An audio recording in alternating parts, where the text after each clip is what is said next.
Hi guys. Action king Arjun, Preethi Mukundan, Abhirami இவங்க எல்லாம் நடிச்சு சுபாஷ் கே ராஜ் அப்படிங்கிறவரோட டைரக்டரல் டெபியூ ரிலீஸ் ஆயிருக்கிற பிளாஸ்ட் படத்தோட ரிவ்யூ தான் பார்க்க போறோம். ஸோ இந்த படத்தோட டைட்டிலுக்கு ஏற்ற மாதிரி தியேட்டர்ல நிறைய மொமெண்ட்ஸ் வந்து பிளாஸ்ட் அப்படின்னு தான் இருந்துச்சு.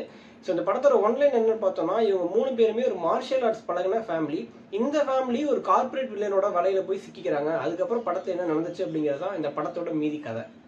ஸோ இது ஒரு அவுட் அண்ட் அவுட் ஆக்ஷன் படம். எந்த அளவுக்குனா 3 சீனுக்கு ஒன்ஸ் ஒரு ஃபைட் சீன் வந்துடும். அந்த அளவுக்கு ஒரு அவுட் அண்ட் அவுட் ஆக்ஷன் படம். பட் எந்த ஸ்டன்ட் சீக்வன்சஸுமே வந்து ரொம்ப ஃபோர்ஸ்ஃபுல்லாக ஃபீல் ஆகாது படத்தில். அந்த படத்தோட கதையின் போக்கில் ரொம்ப சூப்பராகவே கொண்டு போயிருந்தாங்க. அதுவும் முக்கியமாக நம்ம அர்ஜுனுக்கு இந்த ஆக்ஷன் கிங் அப்படிங்கிற டைட்டிலுக்கு அவருக்குன்னே எடுத்து தச்ச மாதிரி ஒரு படம் அப்படின்னு சொல்லலாம்.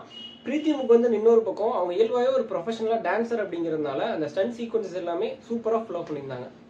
ஸோ படத்தோட ஸ்டார்டிங்லேயே அர்ஜுன் யாரு, அர்ஜுனோட ஃபேமிலி யாரு, அவங்களால என்ன பண்ண முடியும், அதே நேரம் வில்லன் யாரு, அவனோட தேவை என்ன அப்படின்ட்டு பக்காவாக ஒரு செட்டப் பண்ணிடுறாங்க.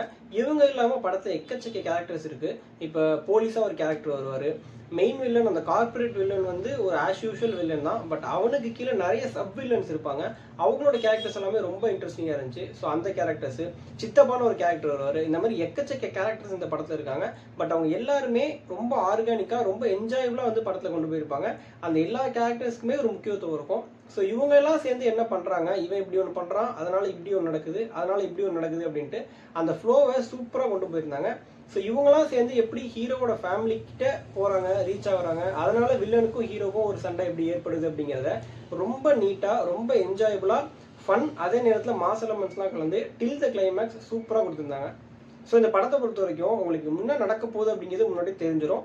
வில்லன் இருக்கான், ஹீரோ ஃபேமிலி இருக்காங்க, அதுவும் மார்ஷியல் ஆர்ட்ஸ் பழகிறவங்க 2 பேர் ஃபைட் பண்ணிக்க போகிறாங்க அப்படிங்கிறத முன்னாடி நீங்கள் ப்ரிடிக்ட் பண்ணிடுவீங்க. பட் அந்த பர்டிகுலர் பாயிண்ட் எப்போ வந்து ஹீரோயின் இறங்கி சண்டை போட போகிறாங்க, எப்போ ஹீரோ ஃபேமிலி மொத்தமாக இறங்கி ஒரு ஃபைட் பண்ண போகிறாங்க அப்படின்ட்டு அந்த பாயிண்ட்டுக்கு ஆடியன்ஸை வெயிட் பண்ண வைக்கிறது இருக்கு இல்லையா, அதை வந்து ரொம்ப சூப்பராக பண்ணியிருந்தாங்க. அந்த பில்டப் அப்படிங்கிறத ஸ்டெப் பை ஸ்டெப்பாக கொண்டு போகிறதா இருக்கட்டும், அந்த சீன் வர வரைக்கும் ப்ளஸ் அந்த சீனையுமே வந்து எந்த அளவுக்கு எக்ஸைட்மெண்ட்டாக வந்து கொண்டு போக முடியுமோ அவ்வளோ சூப்பராக கொண்டு போயிருந்தாங்க. அதே மாதிரி படத்தில் நிறைய சீரியஸான சீனில் ஹியூமர் அவங்க ஹேண்டில் பண்ண விதம் அப்படிங்கிறது ரொம்ப சூப்பராகவே இருந்துச்சு. ஃபார் எக்ஸாம்பிள், ஹீரோயினோட இன்ட்ரோ சீனில் ஹீரோயின் தான் ஒரு ஃபைட் பண்ணியிருப்பாங்க. பட் வில்லனோட ஆள் வந்து ஹீரோயினே தள்ளி விட்டுட்டு யாரா போயிட்டு எவன்டா அடிச்சது அப்படின்னு கேட்கறதா இருக்கட்டும். இன்டர்வல் பிளாக்ல ஹீரோயின் கேட்பாங்க, இவங்க 2 பேர் ஓகே, பட் 2 பேர் ஒழிச்சிட்டு இருக்காங்களே அவங்க என்ன பண்ணலாம் அப்படிங்கிற சீனாக இருக்கட்டும். அதெல்லாம் வந்து ஹியூமராகவும் சரி மாஸ் எலமெண்ட்டாகவும் சரி ரொம்ப சூப்பராக ஒர்க் ஆச்சு தேட்டரில்.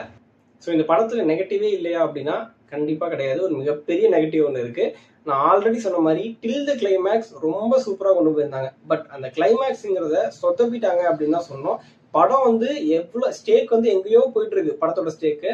பட் கிளைமேக்ஸ்ல டக்குன்னு ஃபுல்லா இறங்கிடுச்சு அப்படின்னு தான் சொன்னோம். டேரக்டர் வந்து போனா இந்த நான் கிளைமேக்ஸ் எவ்வளோ யோசிச்சு பார்த்துட்டேன், வர மாட்டேது, இருக்கிறத வச்சு பார்த்து ஷூட்டிங் போயிடுவோம் அப்படின்னு கிளம்பிட்டாரு என்னன்னு தெரியல. கிளைமேக்ஸ் உண்மையிலே ரொம்ப ஆஸ் யூஷுவலா ரொம்ப மொக்கையா இருந்துச்சு அப்படின்னு தான் சொல்லணும். கிளைமேக்ஸ் மட்டும் இன்னும் கொஞ்சம் சூப்பரா பண்ணியிருந்தாங்க அப்படின்னா இந்த படம் வந்து ஒரு 100% பக்கா கமர்ஷியல் என்டர்டைன்மெண்ட் படம் அப்படின்னு சொல்லலாம். பட் ஸ்டில் இப்பயுமே நீங்க ஃபேமிலியோட கண்டிப்பா போய் தியேட்டர்ல ஒன் டைம் பார்க்கலாம். கண்டிப்பா ஒன் டைம் நீங்க அந்த கிளைமேக்ஸ் மட்டும் கொஞ்சம் ஒரு மாதிரி இருக்குமே தவிர, பட் அதுக்கு முன்னாடி வரைக்கும் சூப்பரா என்ஜாய் பண்றதுக்கு படத்துல நிறைய சீன்ஸ் இருக்கு. கண்டிப்பா தியேட்டர்ல ஒன்ஸ் பாருங்க. Thanks, bye. மறக்காம சர்ப்ரைஸ் பண்ணுங்க. தேங்க்யூ.